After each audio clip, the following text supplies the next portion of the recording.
Alors, je vais tout de suite laisser la parole au premier intervenant, Hugues Vémavé, qui est donc sénateur coutumier et qui va partager avec nous les travaux qui ont déjà été initiés par le Sénat coutumier sur les démarches de justice transitionnelle.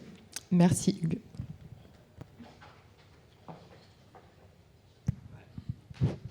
Merci Léa. Déjà, bonjour. Avant de commencer, je tenais à rendre hommage au grand chef Kawa Berger qui nous a quittés ce week-end. Et puis aussi, dans un deuxième temps, saluer le grand chef Tamoumou Sinewami qui a initié ce chantier au Sénat coutumier, justice transitionnelle avec Emmanuel Kouriane. Voilà, merci. Je vais vous présenter un peu ce qu'on a fait au Sénat coutumier concernant ce sujet. Je suis honoré de prendre la parole à l'occasion de ce colloque, réconcilié par la justice transitionnelle en Nouvelle-Calédonie, de la théorie à la pratique. Le Sénat coutumier s'engage pleinement dans cette démarche essentielle pour la construction d'un destin commun apaisé. Je vais vous présenter brièvement l'état de nos travaux, les perspectives qui se dessinent et ensuite vous faire la lecture de la vision Kanak de la justice transitionnelle. Les travaux engagés par le Sénat coutumier. L'engagement du Sénat coutumier pour la justice transitionnelle s'inscrit dans une histoire longue. Dès les mandatures précédentes, des réflexions avaient été engagées autour de la reconnaissance des injustices liées à la révolte de 1878 et 1917. Une délibération avait d'ailleurs été adoptée en 2018 pour reconnaître les violations des droits humains commises durant ces événements. Ces dernières années, ce travail a été renforcé et structuré. Un séminaire important a été organisé en mars 2024 avec l'IFJT, l'Institut Louis Joannet. L'avancée la plus importante est l'adoption récente d'une délibération qui fixe le cadre institutionnel du Sénat coutumier en matière de justice transitionnelle. Elle définit ce que nous appelons la vision Kanak de la justice transitionnelle, fondée sur nos pratiques coutumières, la reconnaissance, la vérité, la réparation, la réconciliation, la non-répétition et la relation. Cette vision repose sur 10 principes directeurs qui intègrent les 4 piliers de la justice transitionnelle. L'objectif est clair, traduire ces principes en actions concrètes et propositions politiques dans l'esprit du préambule de l'accord de Nouméa. Les perspectives à court et moyen terme. Nous entrons aujourd'hui dans une phase de mise en œuvre. À court terme, notre priorité est la préparation d'une commission vérité et réconciliation. Cela implique de définir ses missions, la période historique étudiée, ainsi que les thématiques ou événements abordés. Nous devons également formaliser davantage nos travaux afin qu'ils soient compris et discutés avec l'État et l'ensemble des partenaires. À ce titre, notre rencontre avec la Fondation Berghoff en juin 2025 a été essentielle. Son expertise en médiation et en processus de paix nous a permis d'identifier plusieurs pistes concrètes. Rencontrer des acteurs ayant déjà participé à des commissions vérité, explorer les sources documentaires, notamment les archives nationales d'outre-mer, identifier des partenaires en France et à l'international, rechercher des financements européens ou d'autres fondations spécialisées. Au moyen terme, nos objectifs sont également politiques et juridiques. Obtenir un ancrage législatif via une loi du pays qui reconnaîtrait la justice transitionnelle comme un cadre officiel. Intégrer cette démarche dans un futur accord politique, car quelques lignes dans un accord peuvent donner un véritable élan au processus. Renforcer notre partenariat, notamment avec les Nations Unies. Associer la société civile, dont le rôle est déterminant dans tous les processus de justice transitionnelle. Je vais vous lire la vision Kanak de l'océan.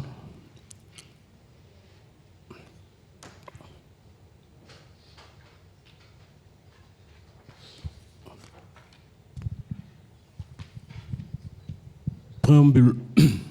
Considérons que le peuple kanak est une civilisation pluriséculaire, guidée par la charte du peuple kanak, son socle commun des valeurs et ses principes fondamentaux de la civilisation kanak. Rappelons la résolution 61-295 du 17 septembre 2007 de l'Assemblée générale de l'Organisation des Nations unies sur la Déclaration des Nations unies sur les droits des peuples autochtones. Prenons note du rapport sur les mesures de justice transitionnelle et approches à adopter face aux legs des violations graves des droits humains et du droit international humanitaire commises dans les contextes coloniaux. Du rapporteur spécial sur la promotion de la vérité, de la justice et de la réparation et des garanties de non-répétition en application de la résolution 4510 du Conseil des droits de l'homme du 6 octobre 2020. Soulignons la motion 5 du Congrès du Pays kanak du 8 et 9 septembre 2023 sur la vision kanak de la justice transitionnelle, de la vérité, de la justice, de la réparation, de la garantie de non-répétition et de la réconciliation. Considérons que les us et les coutumes kanak garantissent la stabilité et l'harmonie de l'individu dans la société.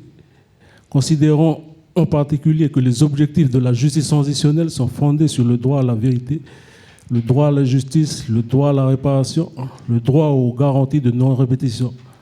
Convaincu que l'objectif d'un processus de justice transitionnelle est de reconstruire le lien social, de garantir l'inclusivité dans la société pour permettre la réconciliation. Considérons que la justice transitionnelle, la Aneti Orenod en Négodé, est implicitement présente dans le pays kanak selon ses diverses déclinaisons multidimensionnelles et holistiques. Affirmant que la vérité, la reconnaissance, la mémoire, la justice, la réparation, le pardon, la garantie de non-répétition et la conciliation sont tous les étapes qui mèneront naturellement à la réconciliation et à des relations apaisées. Soulignons que ces termes représentent les différentes phases d'un processus de justice transitionnelle que nous devons engager dans l'esprit de la case symbolisée par les poteaux représentant les 8 terres coutumières à travers la vérité, la reconnaissance, la mémoire, la justice, la réparation, le pardon, la garantie de non-répétition, la conciliation et la conciliation. Le poteau central à travers la réconciliation et le poteau de la case à travers la relation.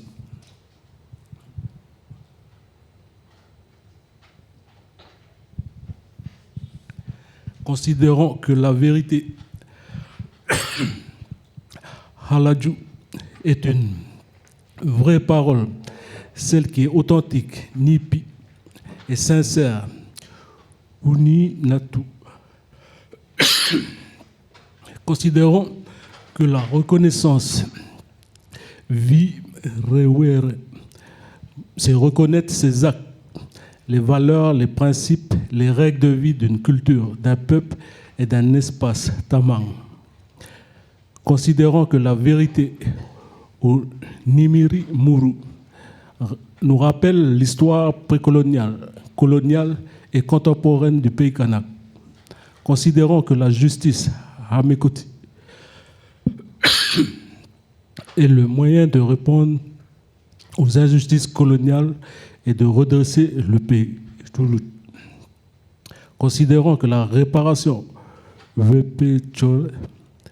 doit être multidimensionnelle et holistique. Considérons que le pardon Navidjoué est une étape primordiale permettant le chemin de réconciliation. Considérons que la garantie de non-répétition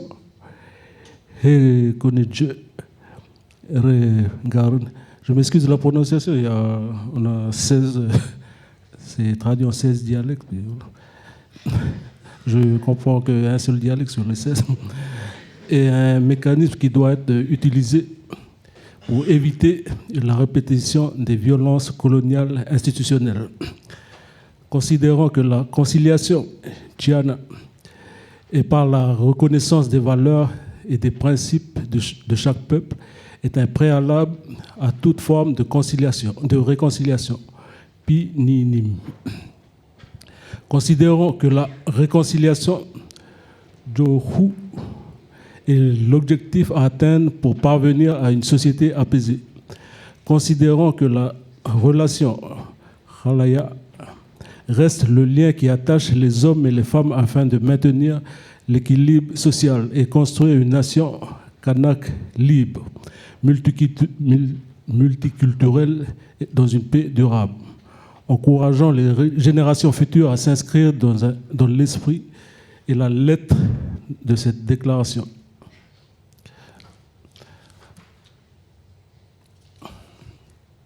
L'Assemblée plénière du Sénat coutumier réunie le 8 avril 2025 reconnaît et déclare solennellement, sous les auspices de nos divinités sacrées, la vision kanak de la justice transitionnelle. Article 1er. La vérité. La vérité est l'élément le plus important du processus de justice transitionnelle.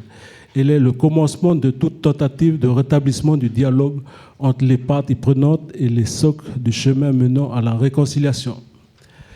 La vérité n'est pas sans lien avec la sincérité, qui doit être l'esprit sur lequel le processus de justice transitionnelle doit être mis en œuvre. Cette vérité doit respecter l'histoire et l'intérêt des familles, des clans, des chefferies. Article 2. La reconnaissance. La reconnaissance est l'étape suivante au processus de justice transitionnelle. Reconnaître les faits historiques de la colonisation et les conséquences de ces actes inhumains sur les peuples autochtones est un palier nécessaire à franchir pour parvenir à la mise en œuvre d'un processus de réconciliation sincère. Cette reconnaissance des violations des droits de l'homme doit s'accompagner d'une pleine reconnaissance de la civilisation, des traditions, des langues, de l'organisation sociale et politique kanak, ainsi que des règles de droit et des principes de vie du peuple autochtone.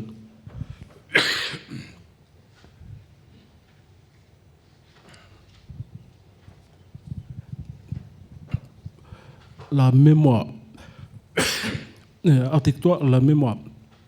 La mémoire de l'histoire précoloniale, coloniale et contemporaine du pays kanak est la suite logique du chemin à prendre. Après la reconnaissance, les faits historiques doivent être transmis à la société dans son ensemble,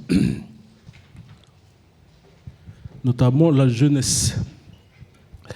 La mémoire est un élément qui permet aux populations concernées de connaître les causes ayant mené à cette histoire violente de la colonisation. Cette mémoire du passé permettra également de tourner la page de cette période triste et douloureuse afin de ne pas reproduire les mêmes erreurs. L'histoire est le socle de la mémoire permettant le processus de la justice transitionnelle. Ok, il reste quelques articles. Article 4, la justice. La justice est un moyen de répondre à l'injustice que le peuple kanak a subi et continue à vivre aujourd'hui. Plusieurs formes de justice existent dans la société kanak. La justice transitionnelle est un outil juridique pour rendre justice au peuple kanak et aux populations locales des violations des droits de l'homme. Le droit à la justice doit être multidimensionnel et holistique dans son application afin de répondre et de faire face aux violations des droits humains découlant des périodes coloniales et des injustices historiques. 5. Article 5. La réparation. La réparation est un droit que le peuple colonisé réclame à la puissance administrante pour les violations subies durant, pendant et après la période coloniale et néocoloniale. Cette réparation peut prendre plusieurs formes dans un esprit pluridimensionnel. Ce droit à la réparation doit viser à réparer les préjudices subis par la colonisation et ses effets dans le temps sur le peuple kanak et permettre de passer à l'étape du pardon. Le pardon. Article 6, le pardon. Le pardon exige de la puissance administrante qu'elle reconnaisse ses torts, ses erreurs, répare les dommages causés au peuple kanak, pour ensuite cheminer vers une réconciliation. Le pardon doit se faire dans une démarche de vérité et de sincérité, afin de mettre en œuvre des mesures réparatrices relevant des dimensions psychologiques, spirituelles et socio-culturelles. Le pardon est un acte indispensable pour prétendre à une réconciliation. Ce pardon n'est pas un facteur d'amnésie, mais promotion d'un véritable souci de paix, justice et durable. Article 7. La garantie de non-répétition.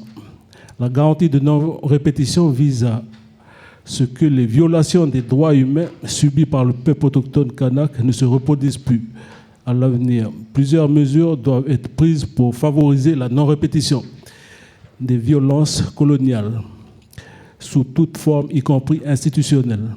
Cela passe par le changement systémique des normes, des valeurs et des principes coloniaux afin de continuer à franchir les différentes étapes menant à la réconciliation.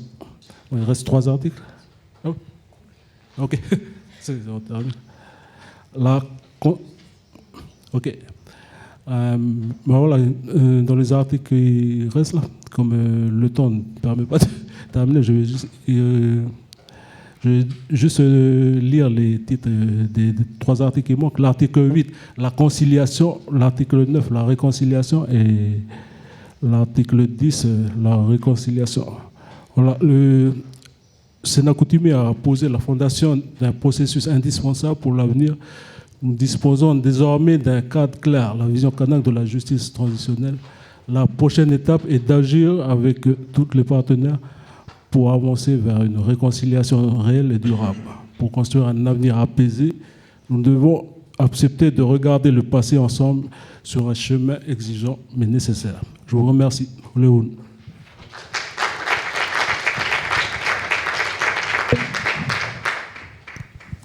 Merci beaucoup pour cette présentation de la vision kanak de la justice transitionnelle. Et on voit que les travaux menés par le Sénat coutumier sont déjà assez aboutis avec cette présentation justement de ce qui a déjà été mené. Donc merci de l'avoir partagé avec nous. Et puis comme on est justement, on a commencé avec une première institution, le Sénat coutumier, je vous propose de continuer dans cette même lignée et on va laisser la parole à Louis Waya, qui est chargé de mission auprès du président du gouvernement de la Nouvelle-Calédonie sur le chemin du pardon. Et donc Louis va pouvoir nous présenter les initiatives qui ont d'ores et déjà été menées, mais cette fois-ci par le gouvernement de la Nouvelle-Calédonie.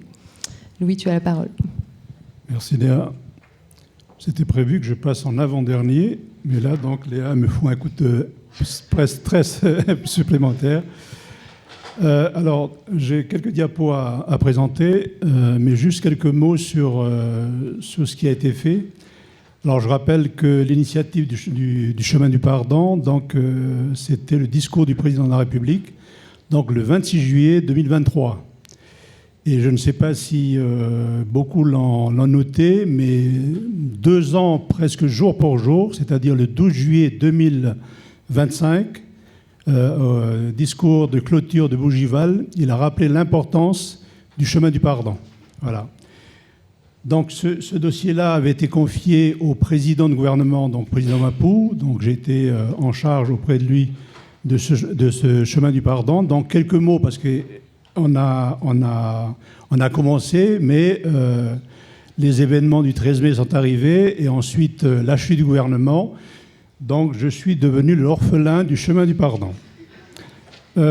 Alors qu'est-ce qu'on a fait en fait ? Ce qu'on a fait, c'est qu'on a présenté, on a fait le tour des 8 aires coutumières. On a commencé le 2 mars 2024. Et on a fait les 8 heures, donc on a commencé à l'aire Haute-Mawap, puisque c'est là où tout a commencé. Et on a fini chez moi à Nengoné, donc c'était le 13 avril 2024. C'est facile à retenir, puisque 1 mois après, il y a eu les événements du 13 mai 2024. Mais juste en quelques mots, parce que en fait, déjà, il y avait une incompréhension de la part des aires coutumières, en tout cas de la population kanak, Parce que comme, et je reprends les mots du président Mapou, le président du gouvernement demande à un colonisé d'entamer le chemin du pardon. Donc normalement, c'est celui qui a commis la faute qui demande pardon. Là, il fait l'inverse. Mais bon, donc il a fallu d'abord expliquer ça. Et la temporalité n'était pas aussi au beau fixe, puisqu'en même temps, il y avait le texte sur le dégel du corps électoral qui était dans le circuit parlementaire en métropole. Donc, j'allais dire, la bienveillante réception des aires coutumières, c'était à géométrie variable, selon qu'on soit à Haute-Mawahap, ou à Djoubéa, ou à Nengone. Mais qu'est-ce qu'on peut retenir? Parce qu'après, ça va me faire le lien avec ce que je voudrais vous présenter. C'est que, donc je commence plutôt par Yahi, parce que ça me vient. Les gens d'Yahi nous disent, en tout cas ceux qui étaient là, ils disent, mais c'est à vous de commencer là-bas en Grande Terre, parce qu'en fait, nous, on n'a pas été spoliés de nos terres. On a connu la colonisation, mais d'une autre manière. Voilà. Par contre, là-haut à Haute-Mawahap, en tout cas, ça, c'était un peu le ressenti qu'on avait, nous qui étions là. On avait le sentiment que la spoliation des terres, c'était il y a quelques jours, c'était encore très vivant quand on entend certaines personnes âgées le dire. Ça m'amène à dire la chose suivante, c'est que en fait, beaucoup de gens, ce n'est pas qu'ils n'attendent pas de gestes, parce que dans la coutume, il y a toujours un geste coutumier, mais ils attendent plus que ça.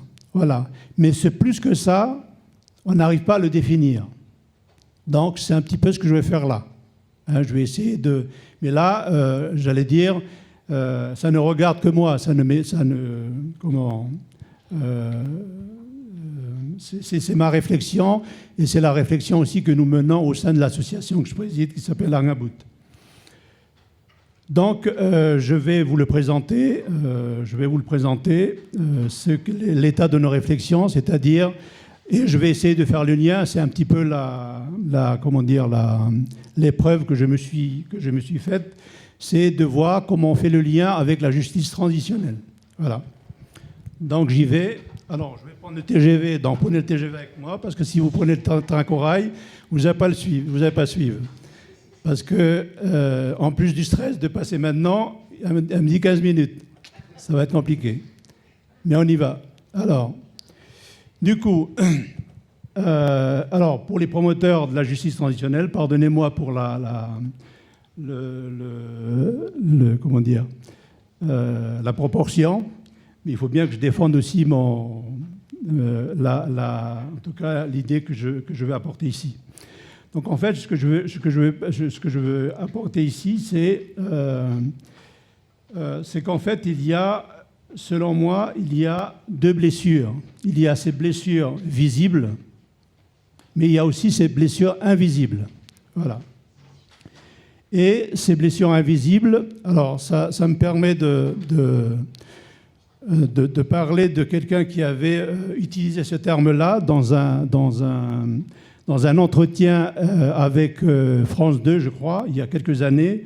Je veux parler du président Obama, qui avait parlé de la crise des épistémologies aujourd'hui. Voilà. Pourquoi j'emploie ce terme-là? Parce que les blessures invisibles, pour moi, les blessures invisibles, c'est ce que un anthropologue portugais, Boaventura, avait dit. Il a parlé de l'épistémicide. C'est-à-dire qu'on a en quelque sorte tué certains savoirs ici. Voilà. Et notamment les savoirs coutumiers. Et c'est cela que je veux évoquer ici. Et tout à l'heure, je parlerai justement, et c'est pour ça que je fais le lien avec la justice transitionnelle, je veux parler de la justice épistémique. Alors donc, les blessures, en quoi consistent ces blessures invisibles et cet épistémicide? Alors, il y a quatre niveaux dans cet épistémicide que je vous présente là. Vous avez d'abord, et c'est un petit peu, c'est ce qui s'est passé pendant la colonisation, Et vous avez encore les conséquences aujourd'hui, puisqu'il n'y a pas très longtemps, où on a commencé à voir apparaître des panneaux. Là, par exemple, vous allez à la fois, où vous avez le nom français et vous avez un nom autochtone. Mais ça, il n'y a pas très longtemps. Voilà. Donc, ça veut dire que on commence, donc il y a 4 niveaux, et le niveau le plus élevé là-haut, c'est le niveau de la sagesse. D'abord, sur les data, donc les données. Donc, qu'est-ce que la colonisation a fait? Elle a commencé par l'extraction des données, donc les données brutes, toponymes, usage de terres, pratiques rituelles, de leur contexte, et le nom d'un lieu chargé de récits et de généalogie est réduit à un point GPS. Voilà. Donc, c'est une capture de la matérialité sans la relation. Et le Kanak, c'est un être en relation. Voilà. Ensuite, ça c'est le premier niveau. Ensuite, vous avez le deuxième niveau, information. C'est-à-dire, c'est la mise en forme coloniale. Donc, les données qui sont extraites sont ensuite organisées, classifiées et hiérarchisées par l'appareil administratif et scientifique colonial. Donc, carte foncière, les catégories ethniques, les registres. Le peuple autochtone devient un objet d'information fabriqué par d'autres. Ensuite, vous avez le troisième niveau, c'est le niveau du savoir, la légitimation et la substitution. L'information est consolidée en savoir institué, le droit colonial, anthropologie, théologie de la mission civilisatrice. Ce processus opère une double destruction. Donc on continue dans cet épistémicide. Et enfin le dernier, c'est la sagesse, c'est la destruction du rapport au monde, c'est-à-dire c'est le niveau le plus profond. La sagesse du monde, des peuples, est attaquée. Il ne s'agit pas d'un savoir, mais d'un rapport au monde, une manière d'habiter la terre. Voilà. Nous, à Marais, on a des gens de Marais qui sont ici. À Marais, quand vous demandez à quelqu'un tu habites où, on lui demande, en Marais, Botimenenge-il, ça veut dire tu t'assois où. Donc ça veut dire que tu t'assois. Donc ça veut dire que là où tu t'assois dans la mémoire d'un lieu. C'est pas simplement habiter un appartement. C'est habiter la mémoire d'un endroit, habiter l'histoire d'un endroit, habiter l'histoire du pays. Et c'est ça l'épistémicide. J'ai que 15 minutes, donc vous voyez, je vais pas trop m'attarder. Et ça me permet aussi de dire qu'aujourd'hui, on parle des données et on parle aujourd'hui de l'épistémicide algorithmique. Donc on continue. Et il y en a même qui parlent de cet épistémicide algorithmique comme une forme de colonisation. Donc, donc je poursuis. Je vais essayer d'aller vite. Je vais passer ça parce que si je rentre là-dedans, je vais prendre du temps. Donc, ça, c'est pour dire que la colonisation, ce n'est pas simplement un événement. Donc, ça veut dire que le pardon, ça ne peut pas être un geste. Et ça, c'est un historien, Patrick Wolf, qui disait que la colonisation du peuplement, c'est une structure. Donc, ça veut dire que si on veut réparer, il faut mettre en place des structures. Et c'est ce que je vais proposer tout à l'heure. Voilà. Donc, ce n'est pas un événement, mais c'est un processus. Donc, si c'est un processus, pour le réparer, il faut le réparer par un autre processus, lequel, eh bien, patientez quelques secondes. Bon, j'avance. Donc, pour moi, les deux sentiers, c'est pour ça que je disais tout à l'heure que j'essayais d'articuler avec la justice transitionnelle, les deux sentiers indissociables du chemin du pardon. Donc, vous avez la justice transitionnelle, peut-être une partie qui répare le visible, mais vous avez aussi la justice épistémique qui répare l'invisible. Ça veut dire tout ce qu'on a causé, les 4 niveaux d'épistémicide dont je vous ai parlé tout à l'heure. Donc, on ne peut pas réparer un peuple si on ne répare pas d'abord sa capacité à se connaître, à se penser et à se dire lui-même. Et c'est marrant parce que quand vous lisez les accords, on ne parle pas de connaissance, on parle de la reconnaissance.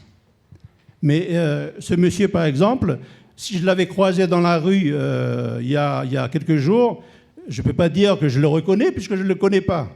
Là, demain, si je le rencontre, là, je pourrais dire que je le reconnais parce que je le connais. Mais on parle de reconnaissance, voilà. Mais on ne parle pas de connaissance. Donc, est-ce qu'on connaît le peuple kanak? C'est une question.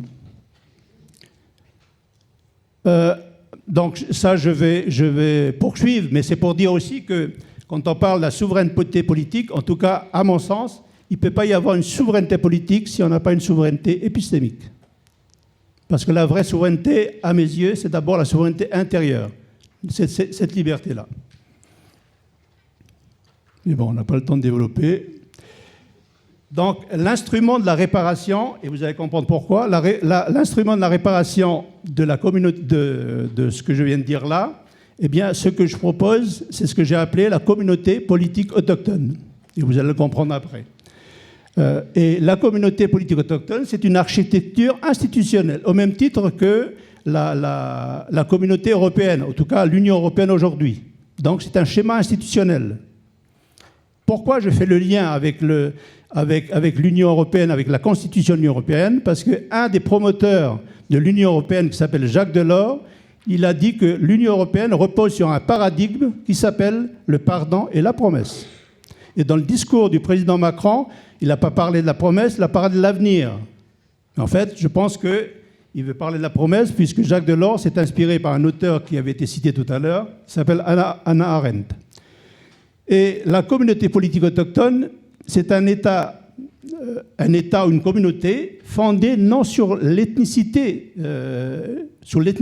Donc ça veut dire que dans le mot autochtone, pardonnez-moi, les non-autochtones, c'est pas exclusif, c'est inclusif.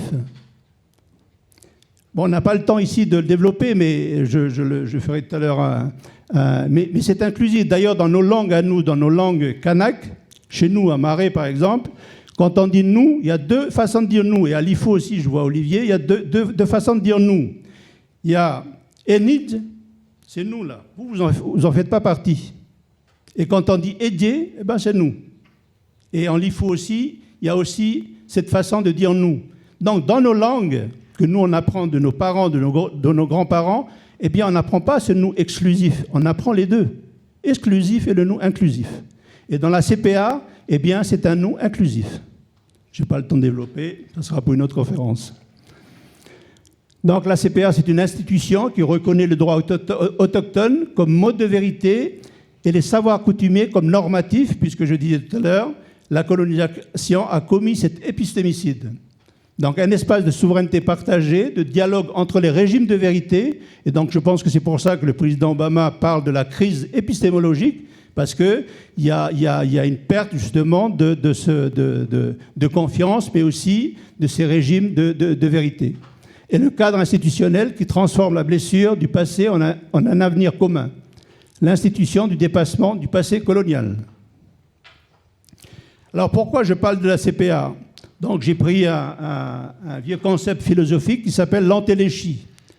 Pourquoi la CPA? Parce que la CPA, en fait, c'est l'antéléchie de la communauté autochtone kanak. Donc la communauté autochtone kanak, il faut remonter à la prise de possession. Parce que dans le discours du président Macron, il a aussi dit « le passé a du mal à passer ». Il a dit ça en 2023. Mais je suis sûr que si on continue, il reviendra, ou lui, ou un autre, 10 ans plus tard, et nous redira encore « le passé a du mal à passer ». Voilà. Et donc la communauté politique autochtone, dont j'ai parlé tout à l'heure, donc ce schéma institutionnel, c'est l'antéléchie de la communauté autochtone kanak. Au même titre que le chêne est l'antéléchie du gland, ou le manguier est l'antéléchie de la graine de mangue. Mais qui ici dans la salle, là, plante une graine de mangue pour dire « je veux que tu restes graine de mangue ». Personne. On veut que la graine de mangue devienne un manguier. Eh bien, je pense que vous avez compris le message.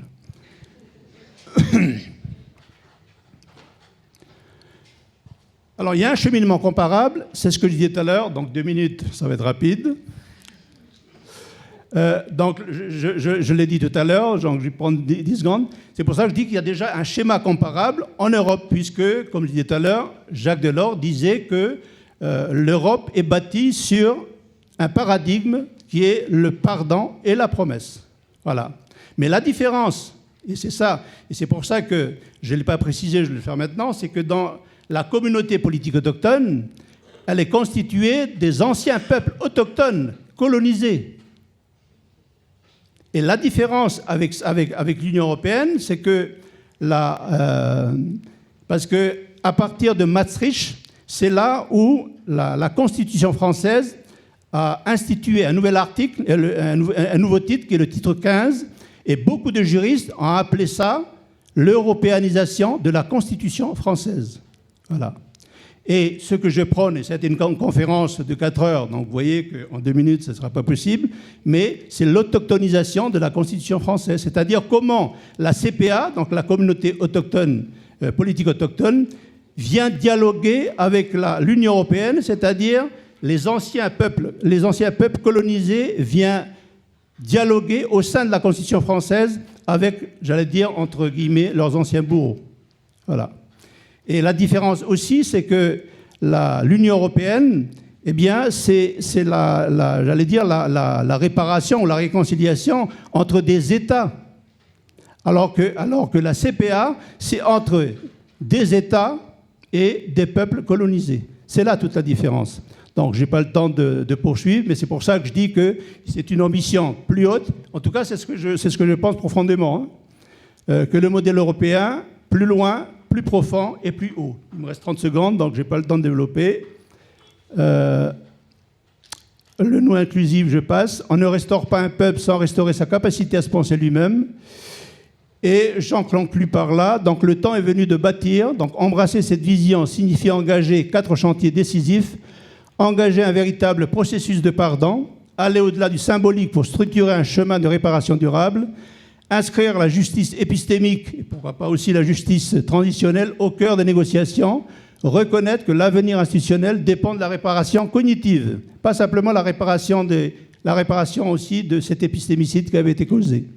Construire l'architecture de la CPA, mettre en œuvre l'institution qui incarne la souveraineté partagée, le destin commun, et enfin, oser l'innovation civilisationnelle, accepter de fonder un ordre politique nouveau, non sur la puissance, mais sur la relation.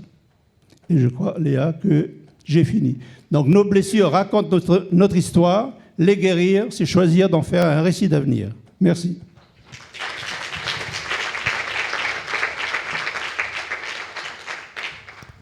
Merci Louis d'avoir fait l'effort d'essayer de rester dans le timing effectivement serré.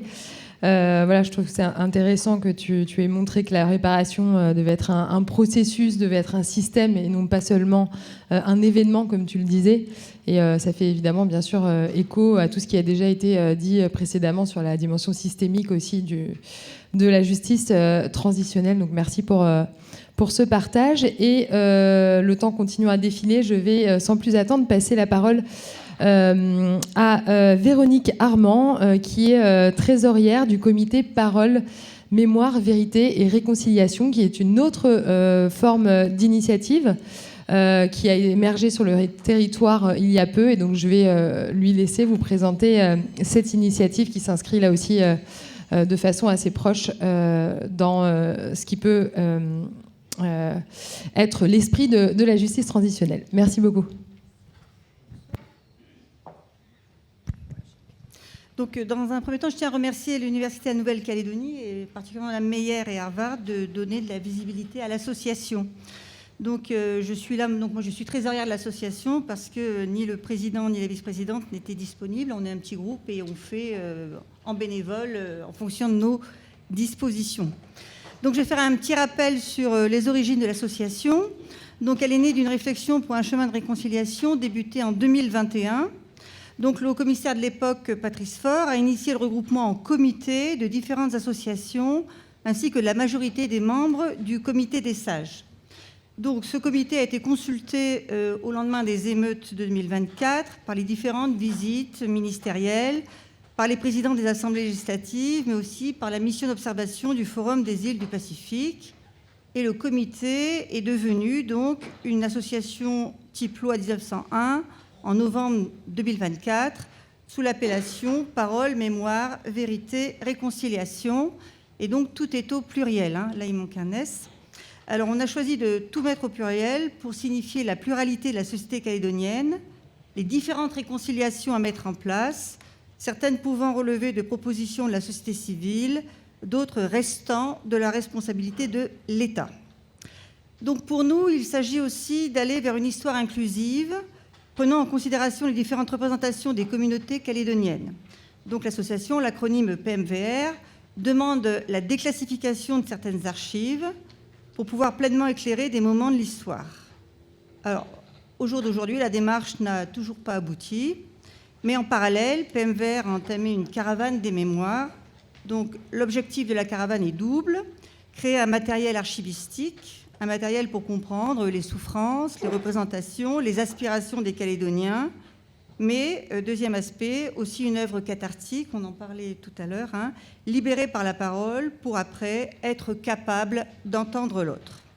Donc nos statuts disent permettre à la société calédonienne de mettre en mots ses ressentis, ses non-dits, ses blessures, ses rancœurs.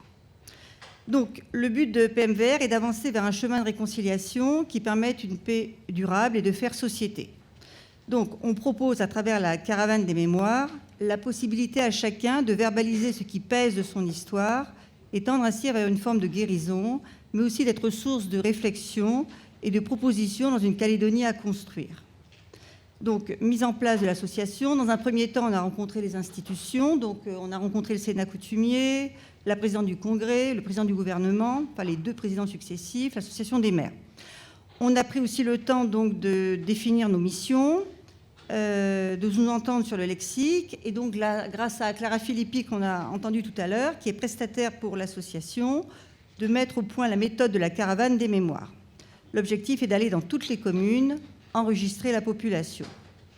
Donc nous avons bénéficié d'une subvention de l'État qui donc permet de financer la prestataire, qui a posé la méthode, coordonné la première collecte, acquis le matériel nécessaire et surtout mis au point un certain nombre de documents indispensables pour la faisabilité de la collecte, comme le questionnaire, le consentement éclairé, la charte du collecteur, etc. Alors la subvention nous permet aussi de financer des collecteurs sur place, ainsi que des cercles de parole qui seront menés donc par Grégory Simon qui est intervenu ce matin. Donc le chantier a véritablement commencé en octobre avec comme commune pilote la commune de Vaud, donc en province nord. Alors la première difficulté, c'était de nous faire connaître.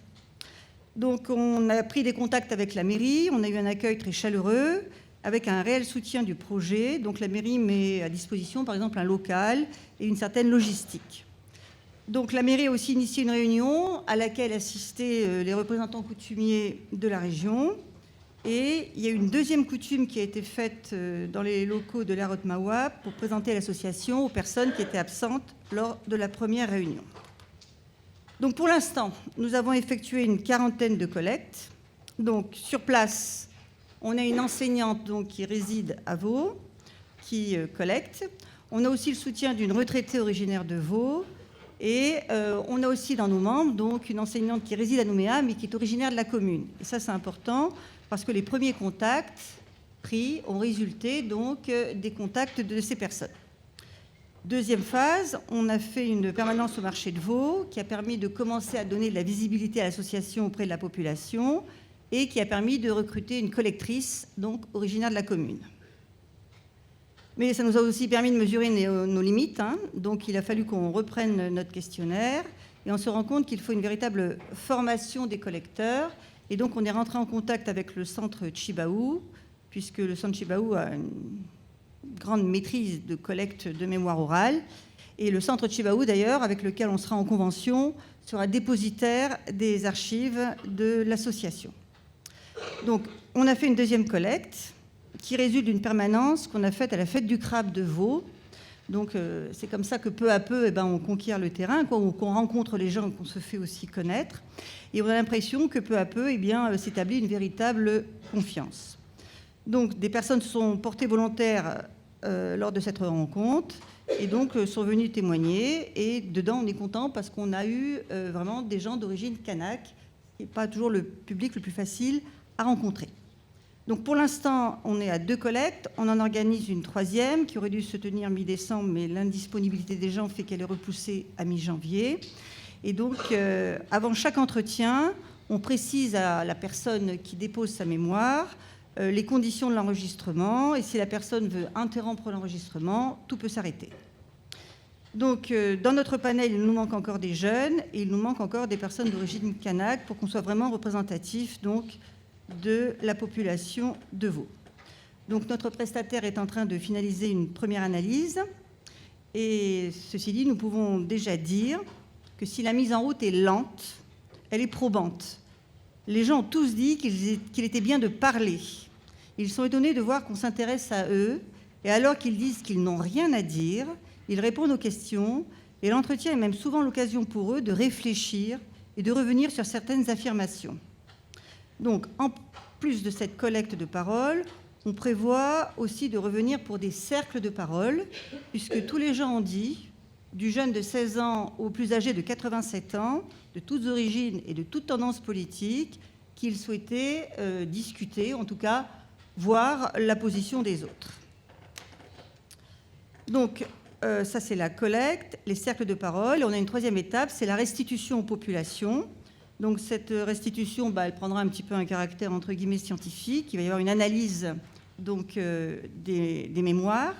Mais on veut aussi donc mettre en place quelque chose d'artistique pour permettre de regrouper les collecteurs et les collectés. Et puis peut-être que sur place se créera la poursuite d'une dynamique interne, peut-être sans PMVR.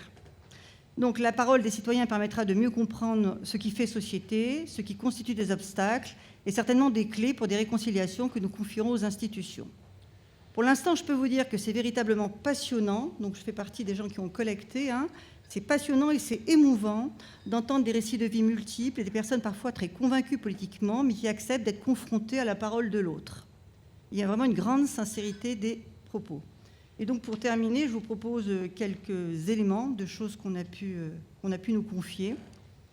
Donc beaucoup de personnes, même si elles évoquent leurs origines ethniques, s'identifient comme calédoniennes, avec un vraiment profond attachement au village de Vaud. Des personnes ont témoigné des souffrances portées et transmises dans la population kanak et que la parole pourrait libérer la jeunesse. La demande de respect réciproque est souvent formulée. Un descendant de Japonais a dit sa souffrance d'une attente d'une démarche de pardon de l'État qui n'est toujours pas entamée.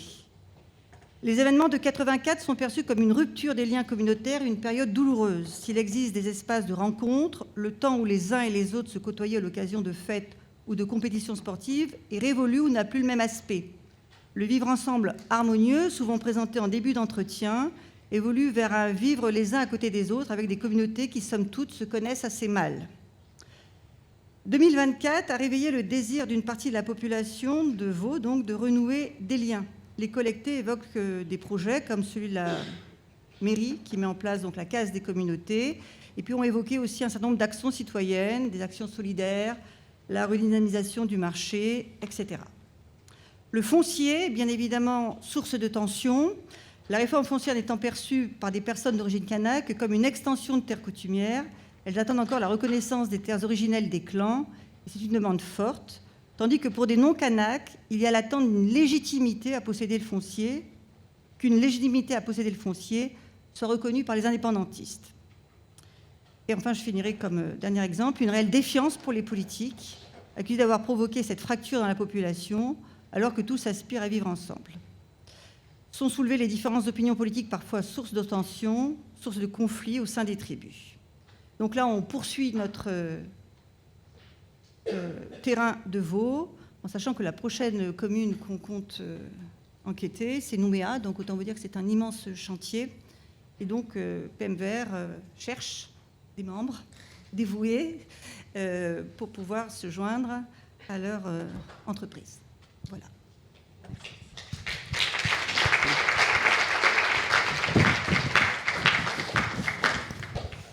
Merci beaucoup pour cette présentation. Bon, vous avez entendu l'appel, s'il y a des volontaires.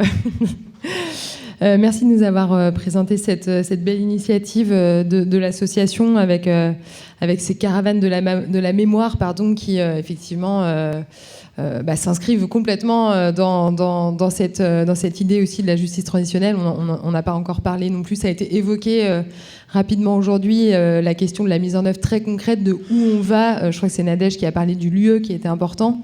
Ça, c'est des sujets dont on traitera aussi demain dans le cadre des ateliers pour voir vraiment beaucoup plus concrètement où on va, selon quelles modalités, etc. Mais c'est intéressant de voir qu'il y a déjà ces initiatives qui sont menées. Et puis, on va laisser la parole maintenant à Patrice Gaudin pour nous présenter une autre initiative citoyenne, en l'occurrence le collectif Pays pour le dialogue, qui a été créé en réaction à la crise de mai 2024. Et donc, Patrice, je te laisse la parole pour expliquer la démarche de l'association. Merci. Merci beaucoup et merci d'avoir invité quelqu'un à parler du CPPLD, le collectif Pays pour le dialogue. Alors, il faut resituer un peu ce collectif dans son contexte historique. Il y a en mai 2024 des événements qui sont nommés de façon très diverse selon les gens, mais des exactions, des incendies, des émeutes. Et au lendemain de ces émeutes, il y a une demande qui séjourne dans plusieurs endroits de la société qui est de dire ça serait bien qu'il y ait une sorte de ressucé de ce qu'il y avait eu précédemment en 88, 98, une mission du dialogue qui puisse venir et essayer de remettre tout le monde un peu autour de la table. Et bien cette mission du dialogue, elle ne va pas arriver. On va l'attendre. Et nous avons été un certain nombre, alors je ne sais pas, une vingtaine, un peu plus peut-être, de gens qui se connaissaient, qui avaient des idées et des convictions, des sensibilités souvent assez différentes, mais qui avaient comme caractéristique commune d'avoir quand même été des gens qui avaient pris des responsabilités à l'intérieur du pays et qui se sont dit on ne peut pas laisser les choses comme ça, il faut qu'on essaye de faire quelque chose. L'idée au départ c'était si la mission du dialogue n'arrive pas, nous on va la faire. Alors c'était un peu présomptueux parce qu'effectivement on n'avait ni les moyens ni la possibilité réelle de faire une mission du dialogue, mais on savait qu'il fallait essayer de s'engager sur ce chemin-là avec une idée qui était vraiment l'idée fondamentale, c'est que finalement s'il y avait une solution dans ce pays pour l'avenir, elle ne pouvait venir que des Calédoniens et de la Nouvelle-Calédonie elle-même, et certainement pas de l'extérieur. On voyait justement, un peu ce que je disais tout à l'heure, c'était qu'on était toujours un peu à la merci de ce qui pouvait se passer un peu à l'extérieur, à Paris. Si quelqu'un éternue à Paris, ça peut avoir des conséquences sur la Nouvelle-Calédonie. Et donc, l'idée qu'il fallait qu'on se prenne en charge. Et donc, on l'a fait de façon très, très empirique. On a fait une sorte de déclaration, on s'est réunis, on a fait une réunion constitutive. Il y a eu 15 personnes qui ont signé ce document, mais en vérité, on était beaucoup plus, une vingtaine. C'est un peu des têtes d'affiches qui ont signé pour le public, avec cette idée que face à la gravité de la crise qui ébranlait notre pays, il y avait un danger majeur. Et ce danger majeur, il n'est toujours pas écarté, c'est qu'on allait probablement au-delà de la crise qui était une crise multidimensionnelle, à la fois une crise politique, mais aussi une crise économique. On savait que depuis 2017, quasiment la Nouvelle-Calédonie se préparait à une crise économique, qu'il y avait une crise du dialogue et de sortie de l'accord de Nouméa, qu'il y avait une crise de la jeunesse qui couvait depuis très très longtemps, et qu'en fait ce qui était en train de se passer était la convergence d'une multitude de crises, ce qui a expliqué la violence de la crise elle-même. Mais cette idée, c'était que il y avait surtout un risque que nous allions sortir de la trajectoire qui avait été dessinée par d'abord les accords de Matignon-Oudinot et ensuite par l'accord de Nouméa. Et je dois avouer aujourd'hui, et là c'est une incise personnelle, je suis toujours dans cette crainte. C'est-à-dire que la crainte, c'est que ce qui a été dessiné au moment des accords de Matignon-Oudinot et de Nouméa, on est en train d'essayer d'en sortir et de ne pas aller répondre aux enjeux qui étaient ceux, en vérité, de ces accords-là. Donc on s'est dit, on va construire une sorte de collectif apolitique. Alors apolitique au sens de... On n'a pas de confession politique, mais bien entendu, éminemment politique, dans le sens où la question fondamentale, c'est celle de ce que les anthropologues appellent le lien politique, c'est-à-dire qu'est-ce qui fait d'une société une unité ? Qu'est-ce qui fait qu'on n'est pas simplement toute une série de gens hétérogènes, mais qu'on va faire société ensemble ? Et donc là, nous nous sommes dit, on va se mettre au service de ça, et on se posait des questions. Comment poursuivre ensemble, je lis la déclaration de départ, dans le dialogue et non dans l'affrontement, le défrichage du chemin de décolonisation voulu par ces accords. Comment construire une véritable communauté de destin juste, durable et solidaire. Comment mettre fin aux exclusions et réduire les inégalités de toutes sortes qui continuent d'obérer la construction de cette société. Comment mieux développer notre pays. Comment ne pas réitérer les erreurs du passé et corriger celles qui ont été faites ces dernières décennies. Comment nous rassembler et conjuguer nos différences. Comment dépasser nos clivages idéologiques, regarder lucidement notre histoire et nous atteler à bâtir un futur démocratique qui nous ressemble. Et comment rappeler à l'État aussi les responsabilités et obligations qui sont les siennes dans la crise que nous traversons, mais aussi lui faire comprendre qui nous sommes et ce que nous voulons réellement devenir, c'est-à-dire un peuple en construction que l'on respecte en tant que peuple en construction. Voilà quels étaient les enjeux qui étaient les nôtres. Et donc, on a pris notre bâton de pèlerin, et qu'est-ce qu'on a fait ? On a commencé à aller rencontrer les gens sur les barrages, et puis les gens dans les quartiers, de façon assez impromptue, en se disant simplement, on va aller écouter les doléances. Parce qu'on s'est dit, avant de pouvoir prétendre faire des propositions, parfois un certain nombre d'associations très très vite se sont mobilisées pour essayer de reconstruire. Elles apportent des réponses intéressantes, mais très souvent pour nous le problème c'est qu'on veut d'abord entendre ce qu'ont les gens à dire avant de prétendre construire des propositions pour le pays. Nous sommes donc allés à la rencontre des gens sur les barrages, des gens aussi bien les barrages de la CCAT que les barrages loyalistes, des barrages dans les quartiers de défense, des comités de défense des quartiers. Nous sommes allés rencontrer des associations. Enfin, nous rencontrons beaucoup de gens et nous avons essayé d'établir ces espèces de cahiers de doléances pour pouvoir ensuite avoir une vision un peu de ce qui allait être, je dirais, l'état de la Nouvelle-Calédonie après la crise. Quels étaient les problèmes. Et on a eu un moment un peu de grande inquiétude parce qu'il y avait, je ne sais plus de 50, plus de 60 rencontres avec toujours plusieurs personnes lors de ces rencontres. Hein. Et on s'est dit, mais comment on va traiter tout ça ? On a eu la chance d'avoir un collègue qui nous a donné un coup de main et qui a permis de mettre la lexicométrie, les techniques de l'intelligence artificielle, etc., pour nous permettre de dégager un tableau, faire un diagnostic un peu des choses. Alors, je ne vais pas vous donner tous les éléments parce que ça serait fastidieux, mais il y a un certain nombre d'éléments communs qui étaient très intéressants. Je vous les donne, ces points de convergence. Il y en avait 3 qui nous paraissaient importants. Le premier, c'est que malgré le fait qu'on était en pleine crise, que les gens étaient en train de souffrir pour beaucoup d'entre eux, et que certains se posaient en disant mais est-ce que tout ça va pas mourir ? Est-ce qu'on n'est pas en train de tuer la Calédonie et l'espoir, l'utopie qui avait été portée par les accords politiques précédents ? Les gens se sont dit mais non, nous avons envie de vivre ensemble. C'est-à-dire qu'il y avait l'idée de faire communauté. Elle était éminemment présente. La deuxième chose qui paraissait importante aussi, c'était une sorte de défiance quand même fondamentalement par rapport à la classe politique. Ce sentiment de la classe politique. Alors quand je dis ça, c'était pas tellement le fait que les politiques nous auraient forcément emmenés dans telle ou telle ornière, dans telle ou telle impasse. Non, c'était le sentiment que les gens n'étaient pas écoutés. C'est-à-dire que les gens se posaient un certain nombre de questions, mais que les politiques, quel que soit le bord auquel ils appartenaient, ne répondaient pas aux préoccupations, aux questions que les gens se posaient. Qu'il y avait un décalage. Et c'était très, très clairement montré par les analyses qui étaient faites grâce à l'IA, grâce à l'intelligence artificielle, qu'il y avait un décalage entre ce que les gens souhaitaient et ce qu'était l'offre politique, quel que soit le bord dans lequel on était. Et ça, c'était un point important. Et puis, il y avait aussi l'admission d'une méconnaissance profonde des uns et des autres, et notamment de l'histoire des uns et des autres. Une méconnaissance et une volonté de pouvoir dire mais il faut qu'on arrive à connaître cette histoire et il est important de le faire. Donc on a fait ces analyses-là, puis ensuite on s'est dit qu'est-ce qu'on va faire ? On a commencé à restituer, bien entendu, un peu à différents endroits ce que l'on récoltait. Et puis, bien entendu, ça fait boule de neige. C'est-à-dire que, excusez-moi, ici, c'est pas trop la boule de neige, mais ça faisait pelote, on va dire. Et il y a eu petit à petit l'idée que, à chaque fois qu'on intervenait, il y avait des nouveaux apports.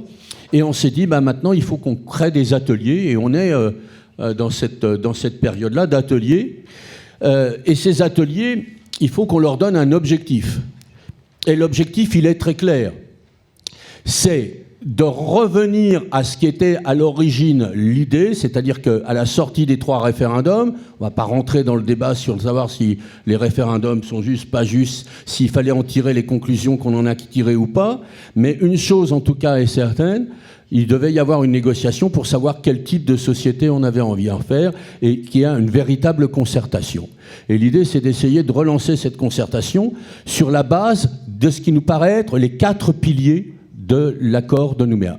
Les 4 piliers de l'accord de Nouméa, je vous les donne comme ils me viennent. Le pilier de la décolonisation, le pilier de la construction de la communauté de destin, le pilier du rééquilibrage socio-économique et un pilier qui n'est pas forcément toujours donné, mais c'est la construction démocratique. Et l'idée que ces 4 piliers-là, en vérité, sont non pas des piliers séparés, mais 4 faces d'un même problème. Et qu'on ne peut pas traiter l'un sans traiter l'autre. Pensez qu'on puisse parler de démocratie dans ce pays sans parler de décolonisation, réellement, d'affronter le problème. Parler de démocratie sans parler de rééquilibrage social et économique. C'est-à-dire en se disant qu'on ne peut pas continuer avec les inégalités. On est une société à très très forte inégalité ici. Je vous renvoie au rapport de l'Institut des missions d'outre-mer qui vous montre l'importance des inégalités socio-économiques dans ce pays. Qu'on ne peut pas le faire non plus sans parler, bien entendu, de communauté de destin. C'est-à-dire comment on peut construire ensemble quelque chose. Il ne s'agit pas de sortir de l'accord de Nouméa. Il s'agit au contraire de le pérenniser, de lui d'écrire les pages suivantes. On ne peut pas parler d'économie si on ne parle pas de démocratisation de l'économie dans ce pays. On ne peut pas parler d'économie si on continue à penser qu'on est une économie de comptoir et qu'il faut à un moment donné ne pas décoloniser. On ne peut pas continuer à parler d'économie dans ce pays si on ne parle pas de communauté de destin et de partage et de redistribution à l'intérieur de ce pays. Les 4 piliers sont totalement liés et c'est comme ça que donc, le collectif a émis une sorte de calendrier de travail avec 14 ateliers qui sont en fait des ateliers transversaux où on essaye de croiser pour chacun de ces ateliers, il y a des ateliers économiques, mais dans tous ces ateliers économiques, on va croiser démocratie, économie et communauté de destin, économique et rééquilibrage social, etc., de façon à y arriver. Alors, le problème, c'est que nous, on n'a pas de financement. Hein. Nous ne sommes que des militants et des gens de la société. Et je dirais quelque part, même si nous sommes à l'appel de financement, on n'a pas forcément envie d'être catalogués comme appartenant à telle ou telle mouvance d'une façon ou d'une autre. Parmi nous, il y a des gens de toutes les tendances. Il y a des gens qui sont très proches du mouvement indépendantiste, ce qui est mon cas, et d'autres qui le sont beaucoup moins, ou même pas du tout. Mais ce qui est important, c'est que nous voulions maintenir ce mouvement de dialogue, et nous sommes en train de travailler. Et là, on a, si vous voulez, je dirais 3 obstacles. Voilà, mais je vais finir avant les 2 minutes. 3 obstacles auxquels nous sommes confrontés. D'abord, le fait que les choses soient un peu retombées. Et donc remobiliser, c'est quelque chose de compliqué. Alors nous avons des ateliers extrêmement riches, extrêmement intéressants, mais c'est sûr que quand on avait des rencontres sur les barrages où on se retrouvait face à 150 personnes, quand dans nos ateliers, il y a 20 personnes, on est content, quoi, ou 25 personnes. Donc le travail n'est pas le même et on s'inscrit dans une durée dont on sait qu'elle va être plus longue. Le deuxième problème auquel nous sommes confrontés, c'est le calendrier politique, avec tous les problèmes auxquels les gens sont confrontés. L'État, pour pouvoir, je dirais, absolument avoir un accord politique, à lier politique et économique de façon systématique en disant « attendez, reconstruction économique passe par la... » Et là, je pense que ça rend les choses très très compliquées parce que si on veut qu'il y ait une concertation, il faut que cette concertation puisse avoir lieu. Et c'est important qu'on donne du temps au temps et à la société civile, et en voulant absolument poser les choses, parce qu'il y a une urgence qui est une urgence économique. Je pense qu'il y a une urgence à ne pas forcément agir tout de suite sur le plan statutaire et à donner les moyens d'un véritable débat de construction autour de l'accord de Nouméa. Et absolument vouloir faire le statut alors qu'on a un accord qui peut s'imposer, ça nous pose, nous, un certain nombre de problèmes. En tout cas, on se pose ces questions-là. On n'a pas la réponse, c'est à la société de la porter, mais on trouve qu'il y a un problème. Et puis le troisième problème auquel on est... confronté, c'est bien entendu le problème du militantisme qui est de pouvoir mobiliser. Nous sommes depuis le mois de mai, fin mai de l'année dernière, toujours au minimum dans 2 réunions par semaine. On se retrouve les jeudis et le samedi, plus bien entendu les organisations d'ateliers, etc. Donc si n'y a pas un peu de monde et si on n'arrive pas à mobiliser, ça va devenir compliqué. Mais on a envie que ça continue. Et bien entendu, l'idée, c'est vraiment de se dire, puisque tout à l'heure on parlait des choses, bien sûr, plus jamais les événements qui sont là, mais pour le faire, il faut qu'on dise plus jamais les causes de ces événements et qu'on aille définitivement poser le problème. Ce n'est pas en évitant les débats et en pensant qu'on peut s'abstraire dans ce pays de la construction d'une société décolonisée. Qu'est-ce que veut dire décolonisation ? J'ai ma réponse. Il y a sans doute parmi tout le monde ici des gens qui ont d'autres réponses, mais il faudra qu'à un moment donné, ensemble, on trouve cette réponse et qu'on l'applique et qu'on ne pourra pas faire l'économie de ça. On ne peut pas faire l'économie de se dire on ne peut pas faire une société ici sur l'exclusion et la bâtir sur l'exclusion. On ne peut pas faire une société en la bâtissant sur des inégalités telles qu'elles sont là. Et vouloir aujourd'hui, comme on est en train de le voir au niveau, excusez-moi, mais institutionnel, de reconstruire l'économie à l'identique, ça pose vraiment de sérieux problèmes. Et bien entendu, j'ai oublié un 5e problème, en vérité, qui est un obstacle, c'est qu'à l'évidence, on va dire rapidement, les pouvoirs politiques n'en ont rien à faire de ce que la société civile est en train d'essayer de faire majoritairement. Voilà, j'ai dit.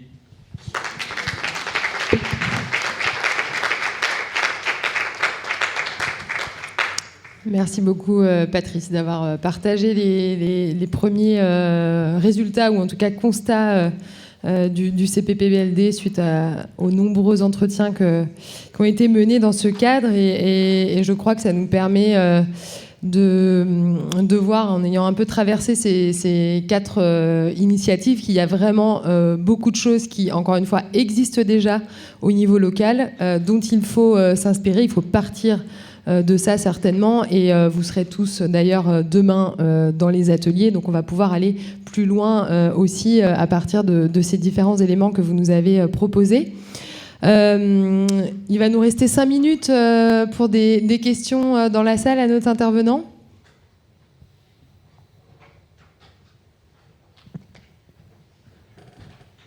Où tout le monde est épuisé par la journée intense. Oui, Monsieur Stéphane, je suis déjà intervenu ce matin. J'ai une question qui m'interpelle.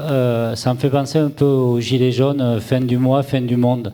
On a des dispositifs longs, mais il y a une urgence sociale avec des inégalités hallucinantes en Nouvelle-Calédonie, pour ce que j'ai constaté depuis le peu de temps où je suis ici.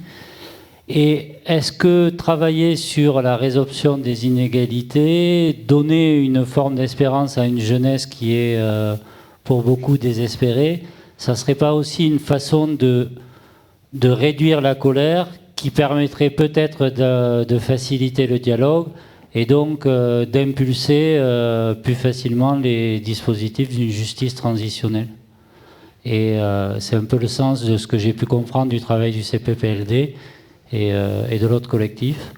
Est-ce que cette question des inégalités ici et maintenant serait propice à la correction des inégalités qui sont criantes, qui sont le résultat de la colonisation et de situations héritées, permettrait finalement d'apaiser un peu la situation, qui permettrait le dialogue, qui permettrait la justice transitionnelle? Je peux répondre comme mon nom, hein. Je n'ai pas consulté le CPPLD sur le sujet.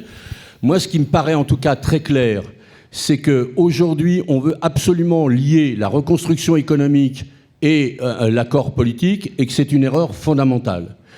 On voit très très bien que là, il y a une urgence à la fois économique, sociale, et qu'il faudrait pouvoir agir très très vite. Et je dirais agir sans condition.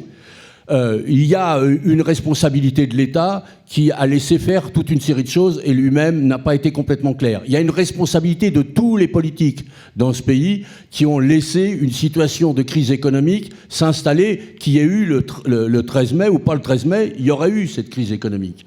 Donc il faut absolument se donner, à mon avis, les moyens de prendre le temps, mais là très rapidement, de réparer ça. Et puis ensuite, il y a la question du débat politique. Et là, je pense qu'effectivement, on devrait se donner la respiration. On est dans une vision qui est exactement le contraire. Je trouve ça extrêmement dommage et ça rend les choses très, très, très, très difficiles. Comment on va reconstruire une économie très, très vite si on est là? Excusez-moi, je vais faire de la politique, je ne devrais pas. Mais vous apercevez que l'économie, c'est une compétence du pays.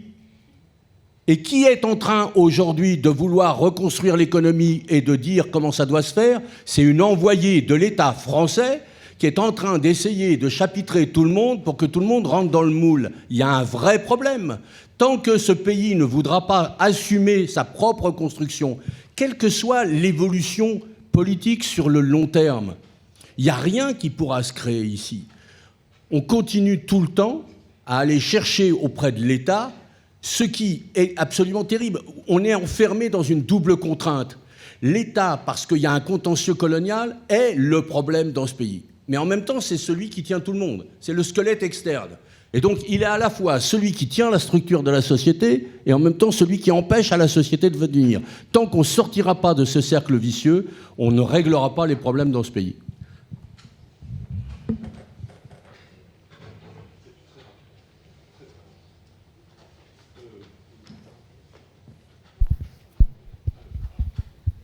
Merci beaucoup. C'est une réponse très rapide. D'abord, j'ai trouvé extrêmement intéressantes les 4 initiatives qui se croisent en fait et qui mettent en lumière toutes ces préoccupations.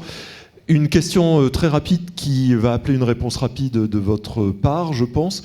Le grand présent et le grand absent de notre journée, c'est l'État français. Au vu de l'intérêt que suscitent vos initiatives, la question est la suivante. Est-ce que, d'une manière ou d'une autre, vous êtes parvenu à faire des remontées aux représentants de l'État français? Ou est-ce que l'État français s'est intéressé à vos diagnostics, à vos stratégies, à vos bilans, à vos enquêtes? Oui ou non?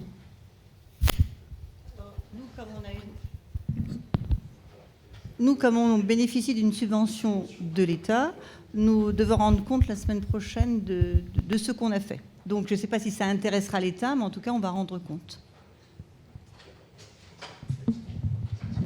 En ce qui nous concerne, nous avons rencontré le haut-commissaire, nous avons été invités même à des débats vidéo au moment de la préparation de Bougival, etc. Mais on s'aperçoit que voilà, est-ce qu'on va prendre en compte enfin la société civile ou pas? Clairement, non. Donc, pour l'instant, on nous écoute. Parfois, on nous met en avant, un peu comme faire valoir. De là à ce que ça puisse être opérationnel, ça, c'est autre chose.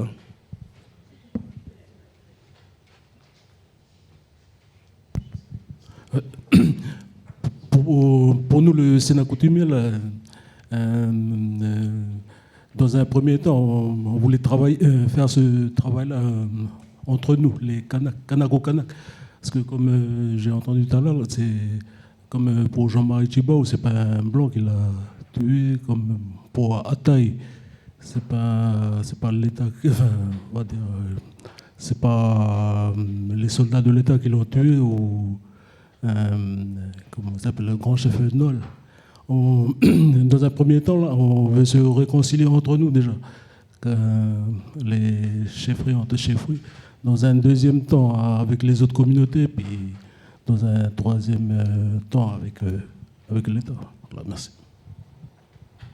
Alors, pour répondre à votre question, donc je disais tout à l'heure que je préside une association. Et ce que je vous ai présenté, on a écrit à une des conseillères de la ministre de l'Outre-mer. Pas de réponse? Non. Et juste 2 observations par rapport à, je ne sais plus la question. Oui, ce que disait Patrice tout à l'heure. je note quand même qu'il y a un paradoxe sur le plan politique, parce que quand on discute avec certains, ils nous disent « mais la Calédonie est trop politisée et on a besoin de vous, la société civile ».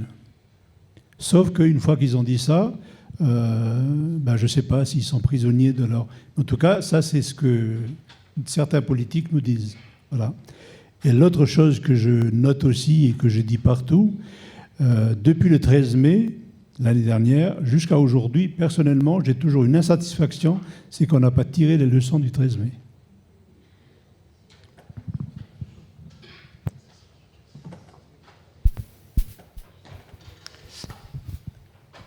Voilà, j'allais dire une dernière question, parce que malheureusement, comme on vous le disait ce matin, on est très tenu par les délais, parce qu'il y a une soutenance de thèse dans cet amphithéâtre à 18h. Donc là, on a déjà grignoté, négocié quelques minutes supplémentaires. Il y a l'équipe suivante qui est en train d'arriver. Donc une dernière question rapide, avec une question rapide. Je ne sais pas si c'est une question rapide, enfin si la réponse est rapide par contre. Mais je vous remercie pour la qualité de vos présentations. J'avais une question sur le portage politique d'un processus tel que la justice transitionnelle et vos différentes initiatives qui vont dans cette direction. Est-ce que vous avez pu discuter avec les différents groupes politiques du Congrès et percevoir précisément leurs freins ou leurs craintes par rapport à ce processus-là ?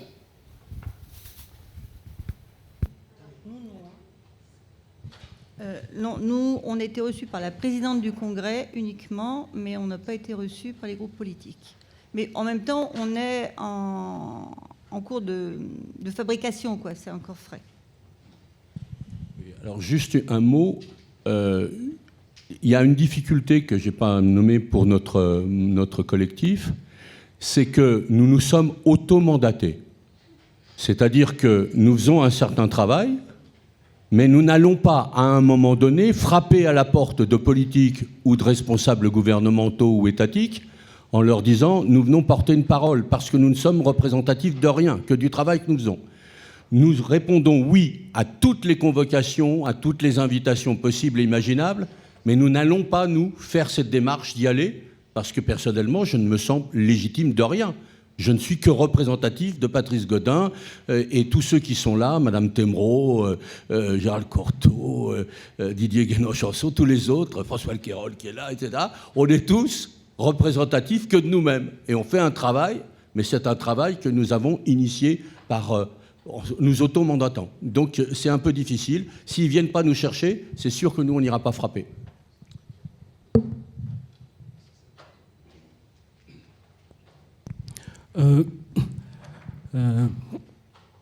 Comment on peut dire ça, dans ce que l'on engage, là, comme nous, on est une institution, nos budgets, tout ça, ben voilà, c'est nos politiques. Mais à un moment donné, là, on est obligé on veut faire tout seul, mais c'est par rapport aux moyens. Par rapport aux moyens, on est obligé de passer par les politiques, même si je ne suis pas trop, comme disait Patrice Gaudin, là, dans leur vision, c'est l'économie. Mais voilà, le 13 mai nous a démontré que voilà, avant l'économie, il y a quelque chose qu'il faut faire, parce que nos jeunes, ils ne sont pas dans l'économie. Enfin, je dis surtout nos jeunes à nous, là, eux, dès qu'ils sortent de l'adolescence, tout à l'heure, on a parlé de transmission transgénérationnelle, de ce qui s'est passé ici, là. Moi-même, je suis de cet exemple-là. On veut faire autre chose, mais ça nous rattrape. Tant qu'on n'a pas réglé ce contentieux-là, voilà, ça nous pèse. Puis, voilà. Le travail que l'on veut porter à ce niveau-là, c'est pour se libérer de ce poids, de ce fardeau. Parce que nous, on n'a pas vécu en 1818 ou 1917, nous. Mais on nous fait porter ce poids-là. Nous, ça nous pèse aussi. Oui, à un moment donné, on est obligé de travailler avec les politiques. Voilà, merci.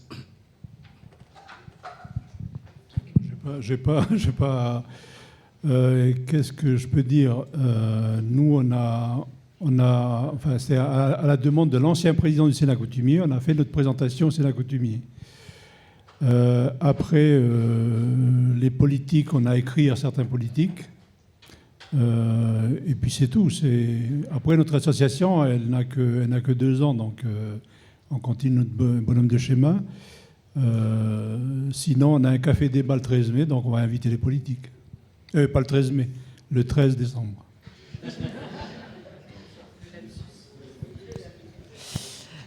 Sur ce beau lapsus, Louis, nous allons pouvoir conclure cette journée qui a été très riche. Merci à tous les intervenants, merci au public pour les questions, pour les échanges.